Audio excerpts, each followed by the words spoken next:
কালো জাম খেতে ভালোবাসেন? টক মিষ্টি স্বাদের এই ফল নুন মাখিয়ে মুখে দিলেই গলে যায় মুহূর্তে। রয়ে যায় জামের বীজ, যা সচরাচর ফেলে দিই আমরা। কিন্তু জানেন কি, পুষ্টিবিদদের মতে কালো জামের সবচাইতে গুরুত্বপূর্ণ অংশই হলো ওই বীজ। এই বীজেই রয়েছে জাম্বোলিন ও জাম্বোসাইন, যা স্টার্চের দ্রুত সুগারে রূপান্তরিত হওয়ার প্রক্রিয়াকে নিয়ন্ত্রণ করে। ফলে রক্তে শর্করার নিয়ন্ত্রণও রাখা সম্ভব হয়। দিন দিন বেড়ে চলেছে ডায়াবেটিস রোগীদের সংখ্যা। বিশেষজ্ঞরা বলেন এতে হার্ট অ্যাটাকের ঝুঁকি বাড়ে, দেখা দিতে পারে কিডনির রোগ।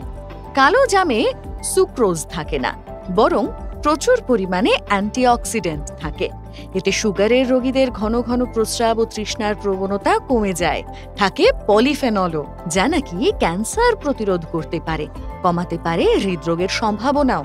কালো জামের বীজ রোদে শুকিয়ে গুঁড়ো করে তা জলে বা দুধে মিশিয়ে নিয়মিত সেবন করা যেতে পারে বলছেন ডায়েটিশিয়ানরা। বাজারে ওষুধ তো রয়েইছে, কিন্তু তাই প্রাকৃতিক টোটকাকে টেক্কা দিতে পারবে কি? ফলো করুন সংবাদ প্রতিদিন ডিজিটাল।